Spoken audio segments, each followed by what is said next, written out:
What's up everyone, it's Bonnie-tastic. Today we're covering a set that has two names. We're going to come across this a few times when you're dealing with Japanese Pokemon cards. Sometimes some places insist that it's this name, PSA will insist it's this name, and this is one of those sets. So some people call it Beyond a New Challenge and some people call it Facing a New Trial, but this is SM2+. This is the set that rounded out the second release from Sun and Moon. We had Alola Moonlight, we had Island Awaits You, and now we have this set. And all of these together make up Guardians Rising, which is rated as one of the worst sets ever in English, but you'll be surprised how much this box is worth. It's crazy and kind of makes sense. We're going to get onto that as the video goes on. The first category that we're going to rate this set on is the box rarity. And let me tell you, this is one of the rare ones. This really is one of the rare ones. If you try and find this box right now, you're going to have a hard time. I don't know if there's any on eBay at the moment. But just before I went to record this, I looked at sold listings on 130 Point, and this box is expensive, man. It's really expensive. I had this down as $1,500 US. I was way off. The last sale with this was $2,400 US. It was a best offer accepted. It was sold in Australia. I think it went for 3.8 thousand Australian dollars. It's a lot of money. It's a lot of money. And it's almost justified. We're going to get onto that. It's the card that is worth a lot of money inside this box isn't easy to pull. I just realized I didn't even give it a rating out of 10, the rarity of that box. The box is a 9 out of 10 for rarity. It was the second hardest box for me to get in the whole of Sun and Moon era, and I think it deserves that rating out of 10.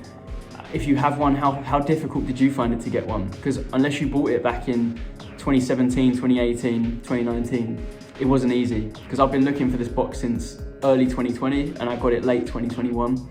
So it took me a long time to get it. Just not an easy box to come across. Why? Why is it not an easy box? Well, you've obviously got that card in there that's really expensive, so it gives people an excuse to rip it. But also these plus sets, the 5+ sets at the start of Sun and Moon era, I don't think they printed as much as the other normal sets because they were basically reprints of the sets that came out just before. I don't think they were as popular. I really don't think they made as many. That's just my opinion. I don't know if that's true, but it just seems that way. If you look for the normal sets and then you look for the plus sets, the plus ones are often harder to get a hold of. Now let's talk about the box art. I'm gonna have it on screen now. It's just a mix of both of the previous sets, really, because you've got the Lycanroc from Alola Moonlight and you've got the Tapu Koko from Island Awaits You. You've got the jungle mixed with nighttime going on, and you've got Darkrai overseeing it all. I think it's a pretty cool box art, if I'm being honest. Because it's a mix of the two sets, I'm going to put it right in between the box art and give it a 7 out of 10. I think that's fair. It's pretty decent. The only reason I wouldn't give it a higher score is because Tapu Koko and Lycanroc aren't really appealing to me, or I would even say to many people. If they would have had a couple more popular Pokemon there, I think it could have got a higher score because the background's pretty nice. So just like SM1+, they've decided to remove the rarity symbols for the commons and uncommons in this set. I don't know why they do this, but it is what it is. There's no commons and uncommons in here apparently. But the set, also like SM1+, is mostly comprised of reprints. There are a few new cards, but it's mostly reprints from SM2K and SM2L. The problem is with this is they removed some of my favorite artworks. They've taken away the standard Alola Ninetales GX. Again, beautiful card, it's gone. So I can't give it as high as a score I gave Alola Moonlight. I gave that an 8. I'm gonna go with 6 for this one for card artworks. There's nothing exceptional in here, nothing iconic. But there's also, you know, they're not terrible cards. I've still got my Bellsprout, so I'm happy. The cohesiveness of this set, the identity of this set, the theme of this set, actually pretty strong. Better than the last two sets, if I'm being honest. If we look at the box art, we can see it's very like jungle themed. Almost all of the cards are actually themed in a jungle, so really fitting. I think they did a good job here. There are some cards where it's just confusing, like why are you here? Machop in a field, why? Alola Ninetales and Alolan Vulpix on like a snowy mountain, again why? That's clearly not part of this jungle theme. So I can't give it like a perfect score. I'm gonna give it a slightly higher score than Alola Moonlight and Island Awaits You. I'm gonna give it a 6.5 out of 10. Could almost lean towards a 7, but I'm just gonna give it 6.5 right now.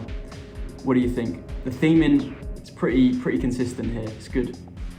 Chase card desirability. Now let's get onto this. This is juicy. I'm not gonna go straight onto the waifu. We're gonna talk about the GXs first. In this set, we've got 6 GXs. We've got a slightly better choice, I think, than the previous 2 sets, because we've got Tapu Bulu GX, don't give a shit. Salazzle GX, do not give a shit. Tapu Fini GX, do not fucking care. Machamp GX, okay, that's something for people that have been collecting for a long time, you know. Machamp's there, that's pretty good. Lycanroc GX, Darkrai GX. Now this, Darkrai cards are actually quite desirable from my understanding, my research. Darkrai is a pretty popular Pokemon. It's good to see that there, okay? We're off to a better start than the Island awaits you, I can say that. So, okay selection there, right? Darkrai gives you some points, Machamp gives you some points here and there. The other 4, they can get fucked. The reason why this box is expensive is not because of the GXs, it's because of the full art trainers. It's one in particular. If you pull that Sophocles, you're gonna be pissed off because you could have pulled Acerola's rookie card. This card is fucking expensive. We're talking over 1 million yen to buy it raw. No sales on eBay for raw or graded. This card is desirable. If you've got it in your collection, you probably don't want to sell it because you understand that this is not an easily replaceable waifu card. Now, should we be calling it a waifu card? Probably not, because it's obviously a child. Not cool, not cool. But it's just known as one of the top waifu cards, you know. Acerola is one of the Sun and Moon behind Lily. It's probably the next best, most desirable Sun and Moon waifu. So this card is fucking expensive. It's really hard to get yourself one of these cards because if you look at how many GXs are in this set, you look at how many gold cards are in this set, you've got your 6 GXs, then you've got your 6 rainbow GXs, and then you've got your 3 gold cards. Then you've got 2 full art trainer cards.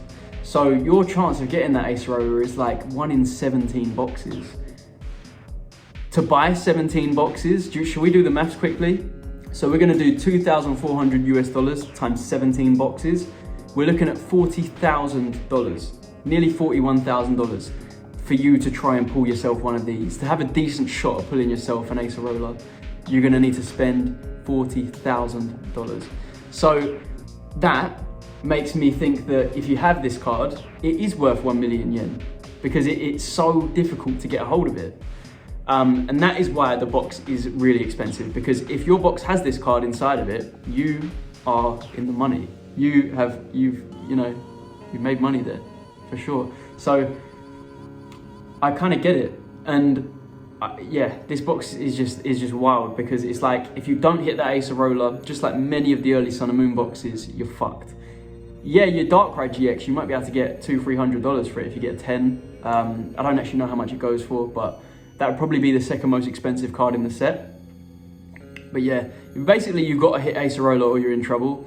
I could imagine this box actually selling out if someone did a box break. I could imagine, because the chase, imagine if you pull that card, the amount, like, it's worth a lot of money. I can actually imagine this box doing all right in a box break. But if you're opening this for yourself, like I said, you've probably got a 1 in 17 shot of pulling it.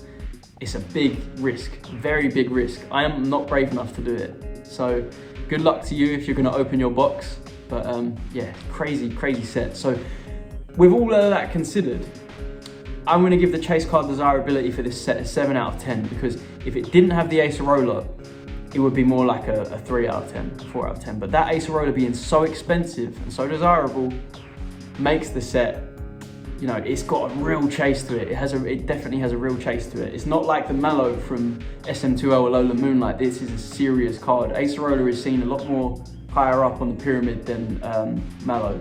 So yeah, that's our scores, our 5 scores. So what we're gonna do now is add them up and divide them by 5 to give us a final score. So let's add these up. We've got a 9, a 7, a 6, a 6.5, and a 7. If we divide this by 5, we get an overall score of 7.1 out of 10, which is B tier.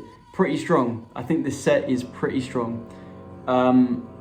Like I say though, you don't hit that Acerola, you're in trouble. So can't give it a higher score than that. I think 7.1 is fair. Do you think that that's actually too high for this set? Do you think it's too low?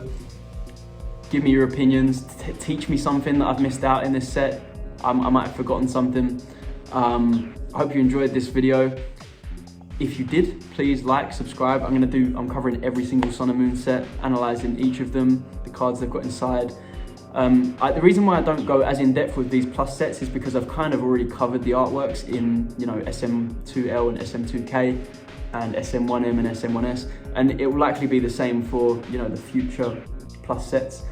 I've already sort of spoken about their artworks, so I've not really put them on screen. But yeah, if you're interested in seeing more of the artworks from these sets, you can check out the 2 previous videos. But thanks for watching. We're going to be covering SM3 next, and there are actually some bangers in there. SM3 Plus, obviously Shining Legends, that's going to be fun. SM3H, it's a really good set. Love the box art. But yeah, till next time.